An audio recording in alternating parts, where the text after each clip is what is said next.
Jamaah. Oh jamaah. Alhamdulillah. Mana tepuk tangannya dong. Jamaah dari Sukabumi, betul ya Bu ya? Ini Masya Allah jamaah Islami Tinda yang ada di rumah juga yang baru bergabung. Kita ingatkan lagi tema kita pagi hari ini adalah apa yang harus aku lakukan ketika musibah datang. Dan sebelum kita lanjut mendengarkan tausiah dari guru-guru kita, ada sebuah video tayangan lagi ya tentang kebakaran hebat hanguskan 73 rumah warga di Balikpapan. Ini dia tayangannya. Informasi lain, kebakaran terjadi di Balikpapan, Kalimantan Timur pada Senin subuh. 73 kepala keluarga kehilangan rumah tinggal akibat kejadian tersebut. Kebakaran ini terjadi di RT 09 Kelurahan Kelandasan Ulu, Balikpapan Kota pada Senin subuh usai warga menyelesaikan santap sahur. Api mulai terlihat sekitar pukul 05.05 waktu Indonesia Tengah. Warga yang berada di lokasi kejadian berupaya menyelamatkan diri dengan membawa sejumlah benda-benda berharga miliknya. Innalillahi wa inna ilaihi raji'un. Segala sesuatu yang berkaitan dengan musibah pasti harus dari Allah, kembali lagi kepada Allah. Nah tadi kalau kita lihat banyak orang yang kehilangan rumah, bahkan banyak orang juga yang harus memulai hidupnya dari nol lagi. Nah ini kita coba panggil guru kita Habib Usman. Bib, mohon izin nih Bib nih. Bagaimana caranya untuk bangkit kembali nih. Dan memulai segala sesuatunya dari nol. Mengingat tadi apa yang dikasih sama Allah, titipannya udah diambil lagi sama Allah. Mohon izin penjelasannya, Fadal. Afwan Mas Fadli, Ustaz Maulana, Bunda Tuti. Bismillahirrahmanirrahim.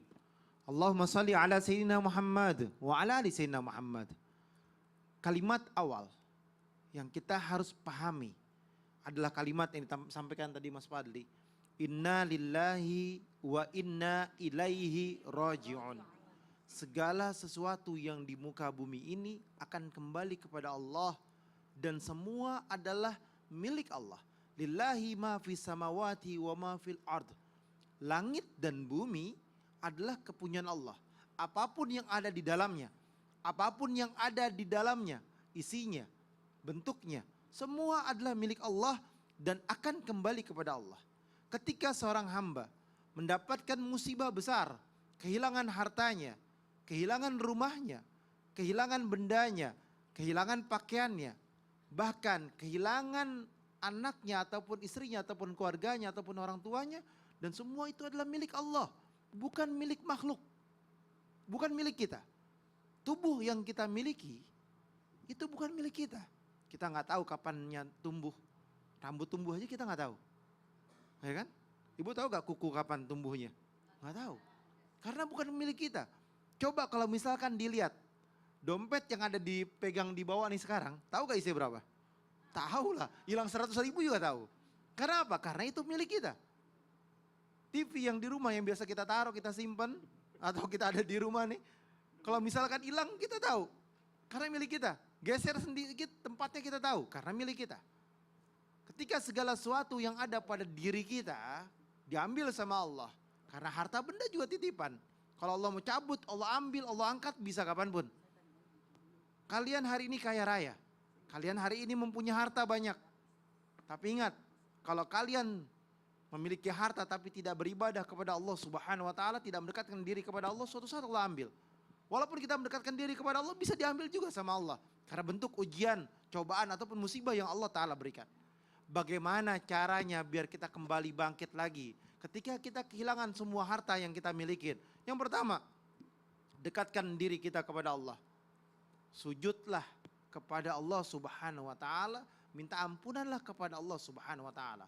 Ketika hamba ditanya, "Wa idza sa'alaka ibadi anni fa inni qaribun ujibu da'watid da'i idza da'ani falyastajibu li wal yu'minu bi la'allahum yarsudun." Ketika hamba ditanya di mana Allah, Allah sangat dekat kepada kita. Allah sangat dekat kepada hambanya. Ketika hamba meminta kepada Allah, Allah kabulkan doanya. Allah terima daripada setiap permohonannya. Tapi apa kata Allah? Ada syaratnya. Apa syaratnya? Falyastajibu li. Yang pertama, memenuhi panggilan Allah. Ketika Allah panggil hayya 'alas shalah, penuhi panggilan Allah, salat. Dirikan salat. Iqamis shalah, dirikan salat. Wataz zakah, bayar zakatnya.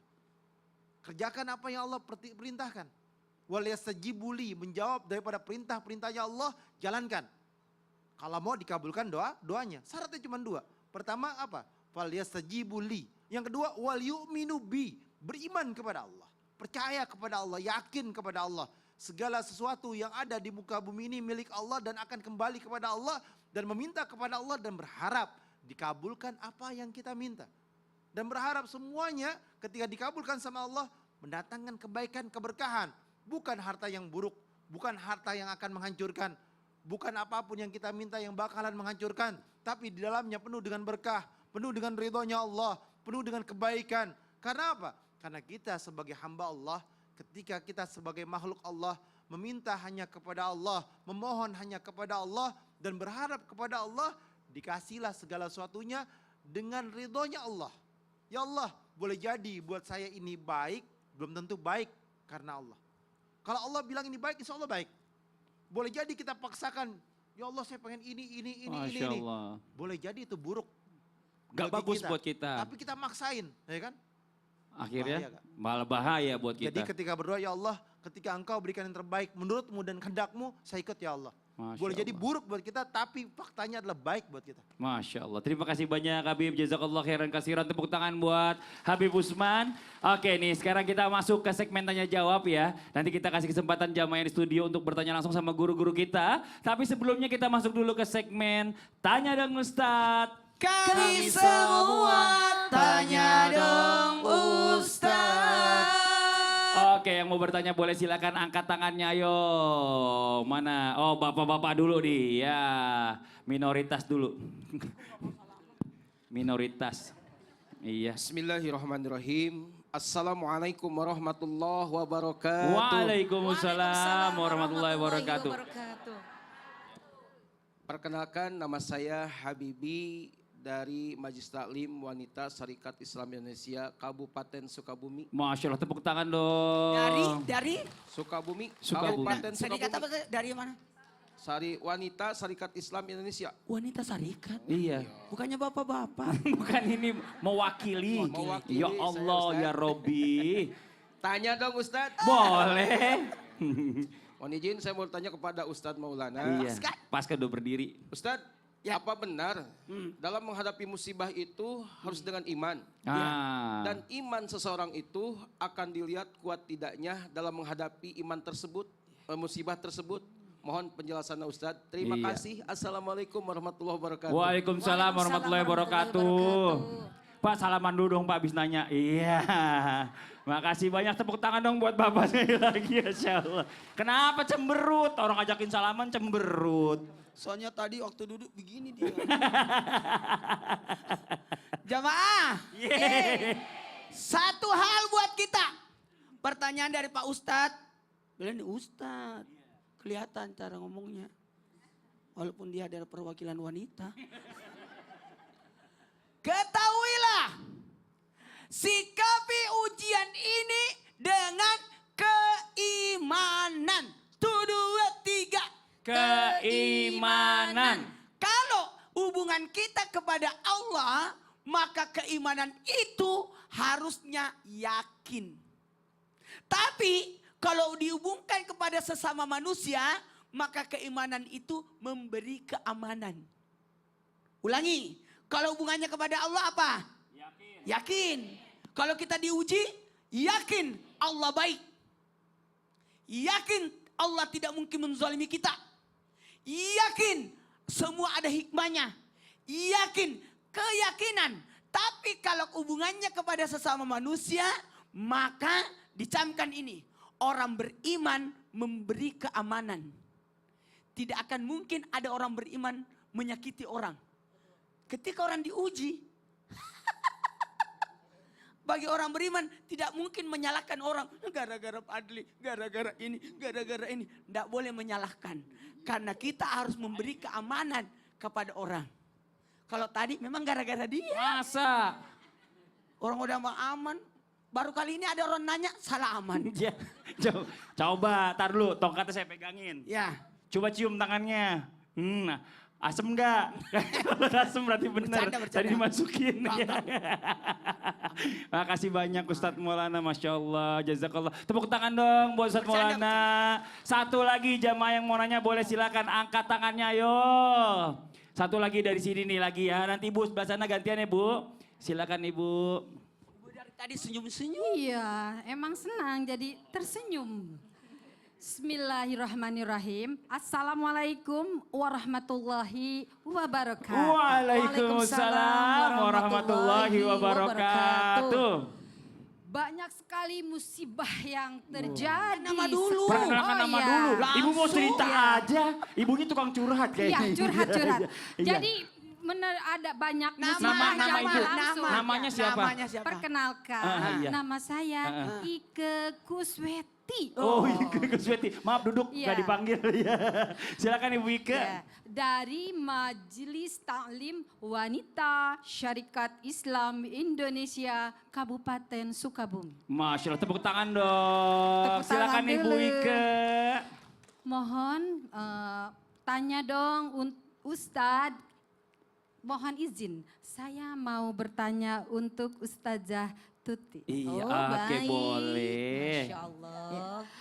Begini Bun, Iya. sekarang itu banyak sekali musibah. Jadi banyaknya juga ya, di Sampai mana-mana begitu ya? terjadi musibah. Tetapi ada saja pihak yang memanfaatkan dengan mengambil donasi-donasi, tetapi ada saja yang tidak sampai kepada yang terkena musibah itu. Naudzubillah. Ibu mewakili suara saya. Dikentit, duitnya itu dia, dikentit. itu dia.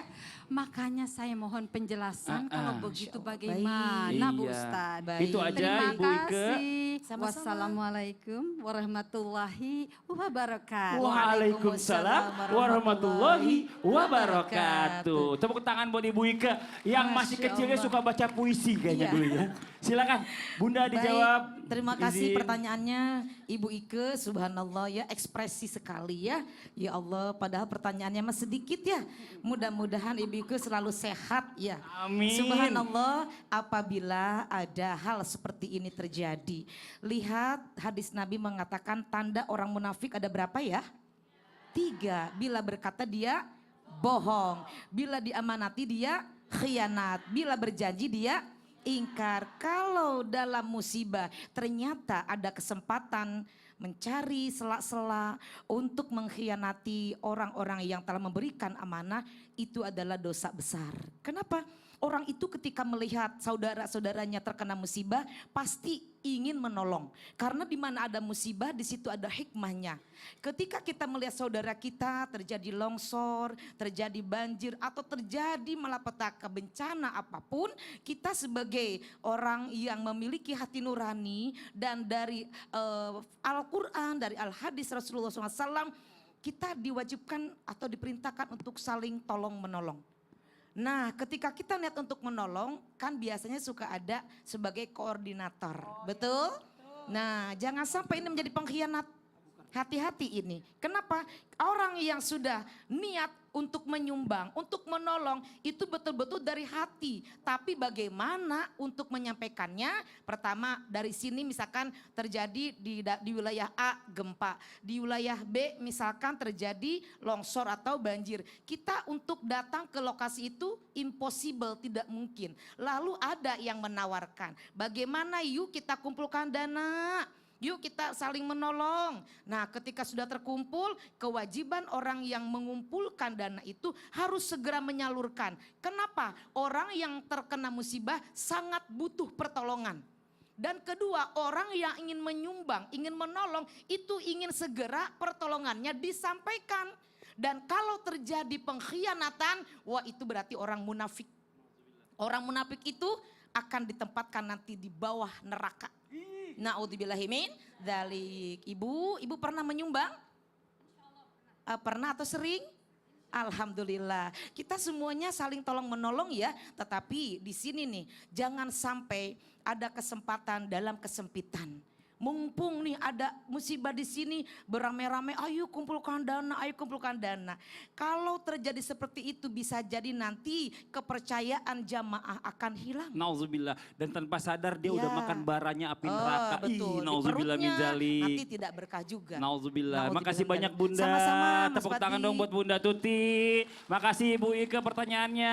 Nah nih ternyata banyak banget cara-cara untuk membantu saudara-saudara kita yang sedang kena musibah. Salah satunya mungkin Ustadz Maulana yang mau disampaikan. SMP ini? Ya jelas Silakan ini, Ustadz. saya senang banget, makanya kalau mau berdonasi, donasilah di tempat yang tepat. Nih aku mau sampaikan. Yang amanah. Yang amanah kayak Iya. CT Arsa Foundation. Oh iya, benar, Masya benar, Allah, benar. menggunakan amanah ini sebaik-baiknya dengan cara apa? CT Arsa Foundation berupaya terus untuk memutus mata rantai kemiskinan melalui 2 cara. Apa tuh? Pendidikan yang berkualitas Masya Allah. dan kesehatan yang optimal. Amin. Maka dari situ kami mengajak nih kepada semua jamaah yang ada di rumah, siapapun yang peduli dan ingin turut berkontribusi untuk meringankan beban mereka, maka silakan melalui 2 cara, doa dan sedekah yang terbaik. Masya Ada Allah. caranya nih. Caranya gimana Caranya Ustadz? gini, caranya dengan men-scan QRIS Oke. CT Arsa Foundation di bawah ini. Masya Allah, coba kasih tahu sini. yang mana. Sini, sini, Coba, sini. coba. Sini, Deketin biar orang langsung scan sekarang. Ya, Biar foto 1, bareng sama Ustadz. 2, 3.